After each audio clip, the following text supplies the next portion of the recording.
जय भोलेनाथ। स्वागत है आपका सनातन तीर्थ यात्रा में। मैं हूं सौरभ। आज हम जानेंगे कैसे हुआ भगवान शिव का विवाह माता पार्वती से। एक कथा प्रेम, तपस्या और भक्ति की। चलिए शुरू करते हैं शिव विवाह की यह पावन यात्रा। ने पूछा, प्रभु, दक्ष कन्या सती ने क्रोधवश अपने पूर्व शरीर का परित्याग करने के बाद हिमालय के घर में कैसे जन्म लिया? महादेव जी के साथ उनका पुनः संयोग कैसे हुआ और उनके मध्य वार्तालाप किस प्रकार हुआ? ब्रह्मा जी बोले, मुनिवरों, पार्वती और महादेव जी की यह पवित्र कथा पापों का नाश करने वाली और सभी इच्छाओं को पूर्ण करने वाली है। इसे सुनो, मैं तुम्हें विस्तार से बताता हूं। एक समय की बात है, महर्षि कश्यप हिमालय के घर पधारे। उस समय हिमालय ने उनसे पूछा, मुने, ऐसा कौन सा उपाय है जिससे मुझे अक्षय लोक प्राप्त हो, मेरी ख्याति बढ़े और मैं सत्पुरुषों के बीच पूजनीय बन जाऊं? कश्यप ने उत्तर दिया, महाबाहो, उत्तम संतान होने से यह सब प्राप्त हो सकता है। ब्रह्मा और ऋषियों के बीच मेरी प्रसिद्धि भी मेरी संतान के कारण ही है। अतः हे गिरिराज, आप कठोर तपस्या कीजिए और गुणवान संतान, विशेष रूप से एक श्रेष्ठ कन्या को प्राप्त कीजिए। ब्रह्मा जी कहते हैं, कश्यप जी के इस परामर्श पर हिमालय ने कठोर तपस्या आरंभ की। उनकी तपस्या इतनी कठिन और विलक्षण थी कि उसका कोई दूसरा उदाहरण नहीं है। उनकी तपस्या से प्रसन्न होकर मैं स्वयं उनके पास गया और कहा, हे उत्तम व्रत का पालन करने वाले गिरिराज, मैं तुम्हारी तपस्या से संतुष्ट हूं। अपनी इच्छानुसार वर मांगो। हिमालय ने कहा, भगवन, मैं एक गुणवान और श्रेष्ठ कन्या प्राप्त करना चाहता हूं। यदि आप मुझ पर प्रसन्न हैं तो कृपया ऐसा वरदान दीजिए। गिरिराज की इस इच्छा पर मैंने उन्हें मनचाहा वरदान दिया और कहा, हे शैलेंद्र, तुम्हारी तपस्या के प्रभाव से तुम्हारे यहाँ एक श्रेष्ठ कन्या उत्पन्न होगी। तुम्हारी यह कन्या इतनी दिव्य होगी कि तुम सर्वत्र ख्याति प्राप्त करोगे। तुम्हारे यहाँ कोटि कोटि तीर्थों का निवास होगा। देवता भी तुम्हारी पूजा करेंगे और तुम्हारे पुण्य से देवता भी पावन होंगे। इसके बाद गिरिराज हिमालय की पत्नी मैनाकी के गर्भ से समयानुसार एक कन्या उत्पन्न हुई, जिसका नाम अपर्णा रखा गया। वह कन्या इतनी कठोर तपस्या करती थी कि कई दिनों तक निराहार रहती। उसकी इस कठोर तपस्या को देखकर उसकी माता ने उसे रोकते हुए कहा, बेटी उमा, ऐसा मत करो। इस प्रकार माता के वात्सल्यपूर्ण शब्दों के कारण वह उमा नाम से प्रसिद्ध हुई। पार्वती की कठोर तपस्या से तीनों लोक संतप्त हो उठे। तब मैंने पार्वती से जाकर कहा, हे देवी, तुम इस कठोर तपस्या से क्यों समस्त लोगों को संताप दे रही हो? हे कल्याणी, तुमने स्वयं इस सृष्टि की रचना की है, अब इसे विनष्ट मत करो। हे जगन माता, तुम स्वयं अपने तेज से सभी लोगों का धारण करती हो। बताओ, ऐसी कौन सी वस्तु है जिसे तुम तपस्या से प्राप्त करना चाहती हो? देवी पार्वती ने उत्तर दिया, पितामह, आप भली भांति जानते हैं कि मैं किसके लिए तपस्या कर रही हूँ, फिर मुझसे क्यों पूछते हैं? तब मैंने कहा, हे शुभे, तुम जिनके लिए तप कर रही हो वे स्वयं तुम्हारा वरण करेंगे। भगवान शंकर ही सर्वश्रेष्ठ पति हैं। वे सभी लोकेश्वरों के भी ईश्वर हैं और स्वयंभू हैं। उनकी समानता करने वाला कोई नहीं है। इसके पश्चात देवता पार्वती के पास आए और कहा, हे देवी, भगवान शंकर शीघ्र ही आपके स्वामी होंगे। अब इसके लिए तपस्या न करें। देवताओं ने पार्वती की परिक्रमा की और अंतर्धान हो गए। पार्वती ने तपस्या त्याग दी, लेकिन वे अपने आश्रम में ही रहीं। एक दिन जब वे अशोक वृक्ष का सहारा लेकर खड़ी थीं, तब भगवान शंकर वहां पधारे। उन्होंने विकृत रूप धारण कर रखा था। उनके ललाट पर चंद्राकार तिलक था। वे बौने थे। उनकी नाक कटी हुई थी, कुबड़ निकला हुआ था और उनके बाल पीले हो गए थे। उन्होंने पार्वती से कहा, हे देवी, मैं तुम्हारा वरण करता हूँ। पार्वती योग सिद्ध हो चुकी थी। वे शंकर के वास्तविक रूप को पहचान गई। उन्हें प्रसन्न करने के लिए उन्होंने उनका अर्घ्य पाद्य और मधुपर्क से पूजन किया और कहा, भगवान, मैं स्वतंत्र नहीं हूँ, मेरे पिता ही मेरे स्वामी हैं। विवाह का निर्णय वही करेंगे। इसके बाद भगवान शंकर उसी विकृत रूप में हिमालय के पास गए और कहा, हे शैलेंद्र, मुझे अपनी कन्या का हाथ दीजिए। गिरिराज हिमालय शंकर को पहचान गए और शाप के भय से कहा, हे भगवान, मैं ब्राह्मणों का अनादर नहीं करता, किंतु मेरी इच्छा है कि मेरी पुत्री का स्वयंवर हो। उसमें वह जिसे वरण करेगी वही उसका पति होगा। भगवान शंकर ने यह सुनकर पार्वती से कहा, तुम्हारे पिता ने स्वयंवर की बात कही है। उस समय कोई रूपवान राजा होगा तो तुम मेरे जैसे साधारण और कुरूप व्यक्ति को कैसे वरण करोगी? उनके यों कहने पर पार्वती ने उनकी बातों पर विचार करते हुए कहा, महाभाग, आपको अन्यथा विचार नहीं करना चाहिए। मैं आपका ही वरण करूंगी। इसमें कोई अनोखी बात नहीं है।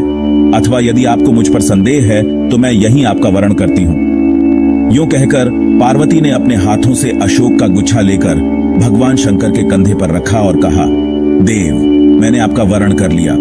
भगवती पार्वती के इस प्रकार वरण करने पर भगवान शंकर ने उस अशोक वृक्ष को अपनी वाणी से सजीव करते हुए से कहा, अशोक, तुम्हारे परम पवित्र गुच्छे से मेरा वरण हुआ है, इसलिए तुम जरावस्था से रहित एवं अमर रहोगे। तुम जैसा चाहोगे वैसा रूप धारण कर सकोगे। तुम में इच्छानुसार फूल लगेंगे। तुम सब कामनाओं को देने वाले, सब प्रकार के आभूषण रूप फूल और फलों से संपन्न एवं मेरे अत्यंत प्रिय होगे। तुम में सब प्रकार की सुगंध होगी तथा तुम देवताओं के अधिक प्रिय बने रहोगे। यूं कहकर जगत की सृष्टि और संपूर्ण भूतों का पालन करने वाले भगवान शंकर हिमालय कुमारी उमा से विदा ले वहीं अंतर्धान हो गए। उनके चले जाने पर पार्वती देवी भी उन्हीं की ओर मन लगाए एक शिला पर बैठ गईं। इसी समय देवाधिदेव शिव स्वयं लीला करने के लिए ब्राह्मण बालक का रूप धारण कर निकटवर्ती सरोवर में प्रकट हुए। उस समय उन्हें ग्राह ने पकड़ रखा था। वे बोले, हाय, ग्राह से पकड़े जाने के कारण मैं अचेत हो रहा हूं, कोई हो तो मुझे आकर बचाए। पीड़ित ब्राह्मण की वह पुकार सुनकर कल्याणमयी देवी पार्वती सहसा उठ खड़ी हुई और उस स्थान पर गई जहां वह ब्राह्मण बालक खड़ा था। वहां पहुंचकर चंद्रमुखी देवी ने देखा एक बहुत सुंदर बालक ग्राह के मुख में पड़ा थर थर कांप रहा है। ग्राह के खींचने पर वह तेजस्वी बालक बड़ा आर्तनाद करता था। उस ग्राहग्रस्त बालक को देखकर देवी उमा दुख से आतुर हो उठी और बोली, ग्राहराज, यह अपने पिता माता का एक ही बालक है, इसे शीघ्र छोड़ दो। ग्राह ने कहा, देवी, छठे दिन पर जो सबसे पहले मेरे पास आ जाता है उसी को विधाता ने मेरा आहार निश्चित किया है। महाभाग्य, यह बालक आज छठे दिन ब्रह्मा जी से प्रेरित होकर ही मेरे पास आया है, अतः मैं इसे किसी प्रकार न छोड़ूंगा।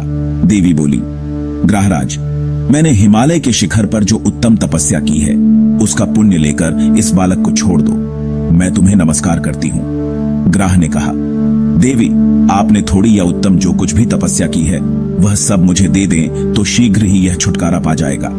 देवी बोली, महाग्राह, मैंने जन्म से लेकर अब तक जो पुण्य किया है वह सब तुम्हें समर्पित है, इस बालक को छोड़ दो।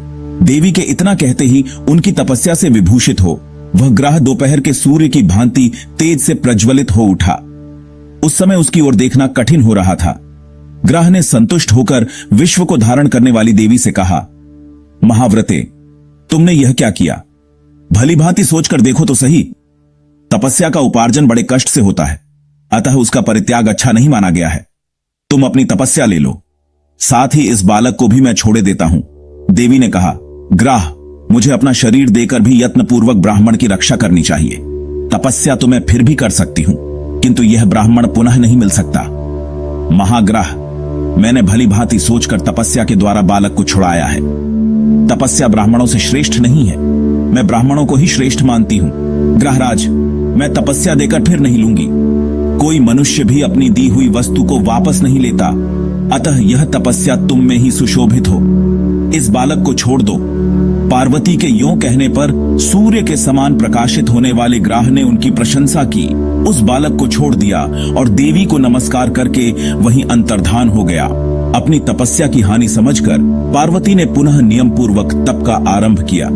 उन्हें पुनः तपस्या करने के लिए उत्सुक जान साक्षात भगवान शंकर ने प्रकट होकर कहा, देवी, अब तपस्या न करो, तुमने अपना तप मुझे ही समर्पित किया है, अतः वही सहस्र गुणा होकर तुम्हारे लिए अक्षय हो जाएगा। इस प्रकार तपस्या के अक्षय होने का उत्तम वरदान पाकर उमा देवी को बड़ी प्रसन्नता हुई और वे स्वयंवर की प्रतीक्षा करने लगी। ब्रह्मा जी कहते हैं, तदनंतर समयानुसार हिमालय के विशाल पृष्ठभाग पर पार्वती का स्वयंवर रचाया गया। उस समय वह स्थान सैकड़ों विमानों से घिर रहा था। गिरिराज हिमवान किसी बात को सोचने विचारने में बड़े निपुण थे।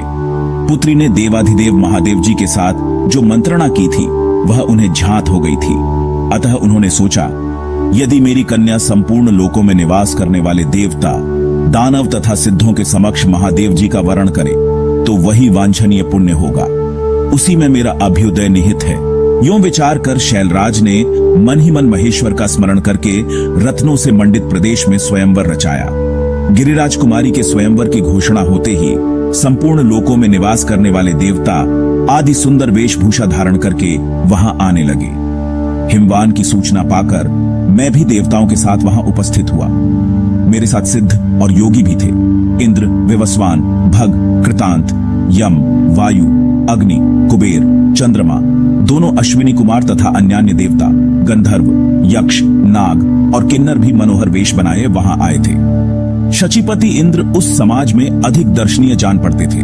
वे अप्रतिहत आज्ञा, बल और ऐश्वर्य के कारण हर्षमग्न हो स्वयंवर की शोभा बढ़ा रहे थे, जो तीनों लोकों की उत्पत्ति में कारण, जगत को जन्म देने वाली तथा देवता और असुरों की माता है, जो परम बुद्धिमान आदि पुरुष भगवान शिव की पत्नी मानी गई है तथा पुराणों में परा प्रकृति बताई गई है। वे ही भगवती सती दक्ष पर कुपित हो देवताओं का कार्य सिद्ध करने के लिए हिमवान के घर में अवतीर्ण हुई थी।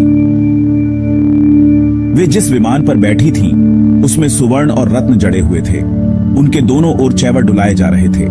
वे सभी ऋतुओं में खिलने वाले सुगंधित पुष्पों की माला हाथ में लिए स्वयंवर सभा में जाने को प्रस्थित हुईं। इंद्र आदि देवताओं से स्वयंवर मंडप भरा हुआ था। भगवती उमा माला हाथ में लिए देव समाज में खड़ी थी। इसी समय देवी की परीक्षा लेने के लिए भगवान शंकर 5 शिखा वाले शिशु बनकर सहसा उनकी गोद में आकर सो गए। देवी ने उस पंचशिख बालक को देखा और ध्यान के द्वारा उसके स्वरूप को जानकर बड़े प्रेम के साथ उसे अंक में ले लिया। पार्वती का संकल्प शुद्ध था। वे अपना मनोवांछित पति पा गई, अतः भगवान शंकर को हृदय में रखकर स्वयंवर से लौट पड़ी। देवी के अंक में सोए हुए उस शिशु को देखकर देवता आपस में सलाह करने लगे कि यह कौन है। कुछ पता न लगने से अत्यंत मोह में पड़कर वे बहुत कोलाहल करने लगे। वृत्रासुर को मारने वाले इंद्र ने अपनी एक बांह ऊंचे उठाकर उस बालक पर वज्र का प्रहार करने की चेष्टा की, किंतु शिशुरूपधारी देवाधिदेव शंकर ने उन्हें स्तंभित कर दिया। अब वे न तो वज्र चला सके और न हिल डुल सके। तब भग नाम वाले बलवान आदित्य ने एक तेजस्वी शस्त्र चलाना चाहा, किंतु भगवान ने उनकी बांह को भी जड़वत बना दिया। साथ ही उनका बल, तेज और योग शक्ति भी व्यर्थ हो गई। उस समय मैंने परमेश्वर शिव को पहचाना और शीघ्र उठकर उनके चरणों में आदर पूर्वक मस्तक झुकाया। इसके बाद मैंने उनकी स्तुति करते हुए कहा, भगवान, आप अजन्मा और अजर देवता हैं। आप ही जगत के सृष्टा, सर्वव्यापक, परावर स्वरूप, प्रकृति पुरुष तथा ध्यान करने योग्य अविनाशी हैं। अमृत, परमात्मा, ईश्वर, महान कारण, मेरे भी उत्पादक, प्रकृति के सृष्टा, सबके रचयिता और प्रकृति से भी परे हैं।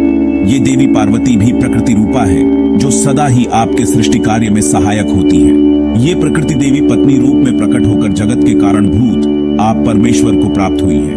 महादेव, देवी पार्वती के साथ आपको नमस्कार है। देवेश्वर, आपके ही प्रसाद और आदेश से मैंने इन देवता आदि प्रजाओं की सृष्टि की है। ये देवगण आपकी योग माया से मोहित हो रहे हैं। आप इन पर कृपा कीजिए, जिससे ये पहले जैसे हो जाए। तदनंतर मैंने संपूर्ण देवताओं से कहा, अरे तुम सब लोग कितने मूढ़ हो, इन्हें नहीं जानते? ये साक्षात भगवान शंकर हैं। अब शीघ्र इन्हीं की शरण में जाओ। तब वे सब जड़वत बने हुए देवता शुद्ध चित्त से मन ही मन महादेव जी को प्रणाम करने लगे। इससे देवाधिदेव महेश्वर ने प्रसन्न होकर उनका शरीर पहले जैसा कर दिया। तत्पश्चात देवेश्वर शिव ने परम अद्भुत त्रिनेत्रधारी विग्रह धारण किया। उस समय उनके तेज से तिरस्कृत हो संपूर्ण देवताओं ने नेत्र बंद कर लिए। तब उन्होंने देवताओं को दिव्य दृष्टि प्रदान की, जिससे वे उनके स्वरूप को देख सकते थे। वह दृष्टि पाकर देवताओं ने परम देवेश्वर भगवान शिव का दर्शन किया। उस समय पार्वती देवी ने अत्यंत प्रसन्न हो समस्त देवताओं के देखते देखते अपने हाथ की माला भगवान के चरणों में चढ़ा दी। यह देख सब देवता साधु साधु कहने लगे। फिर उन लोगों ने पृथ्वी पर मस्तक टेक कर देवी सहित महादेव जी को प्रणाम किया। इसके बाद देवताओं सहित मैंने हिमवान से कहा, शैलराज, तुम सबके लिए स्पृहणीय, पूजनीय, वंदनीय तथा महान हो, क्योंकि साक्षात महादेव जी के साथ तुम्हारा संबंध हो रहा है। यह तुम्हारे लिए महान अभ्युदय की बात है। अब शीघ्र ही कन्या का विवाह करो, विलंब क्यों करते हो? मेरी बात सुनकर हिमवान ने नमस्कार पूर्वक मुझसे कहा, देव, मेरे सब प्रकार के अभ्युदय में आप ही कारण हैं। पितामह, जब जिस विधि से विवाह करना उचित हो वह सब आप ही कराएं। तब मैंने भगवान शिव से कहा, देव, अब उमा के साथ विवाह करें। उन्होंने उत्तर दिया, जैसी आपकी इच्छा। फिर तो हम लोगों ने महादेव जी के विवाह के लिए तुरंत ही एक मंडप तैयार किया, जो नाना प्रकार के रत्नों से सुशोभित था। बहुत से रत्न, चित्र विचित्र मणियां, सुवर्ण और मोती आदि द्रव्य स्वयं ही मूर्तिमान होकर उस मंडप को सजाने लगे। मरकत मणिका से बना हुआ फर्श विचित्र दिखाई देने लगा। सोने के खंभों से उसकी शोभा और भी बढ़ गई थी। स्फटिक मणि की बनी हुई दीवार चमक रही थी। द्वार पर मोतियों की झालरें लटक रही थीं। चंद्रकांत और सूर्यकांत मणि सूर्य और चंद्रमा के प्रकाश पाकर पिघल रहे थे। वायु मनोहर सुगंध लेकर भगवान शिव के प्रति अपनी भक्ति का परिचय देती हुई मंद गति से बहने लगी। उसका स्पर्श सुखद जान पड़ता था। चारों समुद्र, इंद्र आदि श्रेष्ठ देवता, देवनदियां, महानदियां, सिद्ध, मुनि, गंधर्व, अप्सराएं, नाग, यक्ष, राक्षस, जलचर, खेचर, किन्नर तथा चारणगण भी उस विवाहोत्सव में मूर्तिमान होकर सम्मिलित हुए थे। तुम्बुरु, नारद, हाहा और हुहु आदि सामगान करने वाले गंधर्व मनोहर बाजे लेकर उस विशाल मंडप में आए थे। ऋषि कथाएं कहते, तपस्वी वेद पढ़ते तथा मन ही मन प्रसन्न होकर वे पवित्र वैवाहिक मंत्रों का जप करते थे। संपूर्ण जगन माताएं और देव कन्याएं हर्षमग्न हो मंगल गान कर रही थी। भगवान शंकर का विवाह हो रहा है, यह जानकर भांति भांति की सुगंध और सुख का विस्तार करने वाली छहों ऋतुएं वहां साकार होकर उपस्थित थी। इस प्रकार जब संपूर्ण भूत वहां एकत्रित हुए और नाना प्रकार के बाजे बजने लगे, उस समय मैं पार्वती को योग्य वस्त्राभूषणों से विभूषित कराकर स्वयं ही मंडप में ले आया। फिर मैंने भगवान शंकर से कहा, देव, मैं आपका आचार्य बनकर अग्नि में हवन करूंगा। यदि आप मुझे आज्ञा दें तो विधि पूर्वक इस कार्य का अनुष्ठान आरंभ हो। तब देवाधिदेव शंकर ने मुझसे इस प्रकार कहा, ब्राह्मण, जो भी शास्त्रोक्त विधान हो उसे इच्छानुसार कीजिए। मैं आपकी प्रत्येक आज्ञा का पालन करूंगा। यह सुनकर मेरे मन में बड़ी प्रसन्नता हुई और मैंने तुरंत ही कुश हाथ में लेकर महादेव जी तथा पार्वती देवी के हाथों को योग बंध से युक्त कर दिया। उस समय वहां अग्निदेव स्वयं ही हाथ जोड़कर उपस्थित हो गए। श्रुतियों के गीत और महामंत्र भी मूर्तिमान होकर आ गए थे। मैंने शास्त्रीय विधि से अमृत स्वरूप घृत का होम किया और उस दिव्य दंपति के द्वारा अग्नि की प्रदक्षिणा कराई। उसके बाद उनके हाथों को योग बंध से मुक्त किया। इस प्रकार क्रमशः वैवाहिक विधि पूर्ण की गई। इस कार्य में संपूर्ण देवताओं, मेरे मानस पुत्रों तथा सिद्धों का भी सहयोग था। विवाह समाप्त होने पर मैंने भगवान शंकर को प्रणाम किया। योग शक्ति से ही पार्वती और परमेश्वर का उत्तम विवाह संपन्न हुआ। ब्राह्मणों, इस प्रकार मैंने तुम सब लोगों से पार्वती जी के स्वयंवर और महादेव जी के उत्तम विवाह की कथा कह सुनाई। ब्रह्मा जी कहते हैं, अमित तेजस्वी महादेव जी का विवाह हो जाने पर इंद्र आदि देवताओं के हर्ष की सीमा न रही। उन्होंने भगवान शंकर को प्रणाम किया और इस प्रकार स्तुति आरंभ की। देवता बोले, पर्वत जिनका लिंगमय स्वरूप है, जो पर्वतों के स्वामी हैं, जिनका वेग पवन के समान है, जो विकृत रूप धारण करने वाले तथा अपराजित हैं, जो क्लेशों का नाश करके शुभ संपत्ति प्रदान करते हैं, उन भगवान शंकर को नमस्कार है। नीले रंग की छोटी धारण करने वाले अंबिकापति को नमस्कार है। वायु जिनका स्वरूप है और जो सैकड़ों रूप धारण करने वाले हैं, उन भगवान शिव को प्रणाम है। दैत्यों के योग का नाश करने वाले तथा योगियों के गुरु महादेव जी को प्रणाम है। सूर्य और चंद्रमा जिनके नेत्र हैं तथा जो ललाट में भी नेत्र धारण करते हैं, उन भगवान शंकर को नमस्कार है।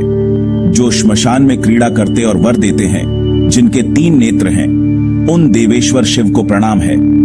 जो गृहस्थ होते हुए भी साधु हैं, नित्य जटा एवं ब्रह्मचर्य धारण करने वाले हैं, उन भगवान शंकर को नमस्कार है। जो जल में तपस्या करते, योग जनित ऐश्वर्य देते, मन को शांत रखते, इंद्रियों का दमन करते तथा प्रलय और सृष्टि के कर्ता हैं, उन महादेव जी को प्रणाम है। अनुग्रह करने वाले भगवान को नमस्कार है। पालन करने वाले शिव को प्रणाम है।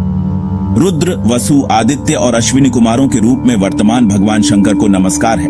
जो सबके पिता, सांख्य वर्णित पुरुष, विश्वेदेव, शर्व, उग्र, शिव, वृद्ध, भीम, सेनानी, पशुपति, शुचि, वैरिहंता, सद्योजात, महादेव, चित्र, विचित्र, प्रधान, अप्रमेय, कार्य और कारण नाम से प्रतिपादित होते हैं, उन भगवान शिव को प्रणाम है। भगवान पुरुष रूप में आपको नमस्कार है। पुरुष में इच्छा उत्पन्न करने वाले आपको प्रणाम है। आप ही पुरुष का प्रकृति के साथ संयोग कराते हैं और आप ही प्रकृति में गुणों का आधान करने वाले हैं। आपको नमस्कार है। आप प्रकृति और पुरुष के प्रवर्तक, कार्य और कारण के विधायक तथा कर्म फलों की प्राप्ति कराने वाले हैं। आपको नमस्कार है। आप काल के झाता, सबके नियंता, गुणों की विषमता के उत्पादक तथा प्रजावर्ग को जीविका प्रदान करने वाले हैं। देवताओं ने स्तुति करते हुए कहा, आपको नमस्कार है। देव देवेश्वर, आपको प्रणाम है। भूत भावन, आपको नमस्कार है।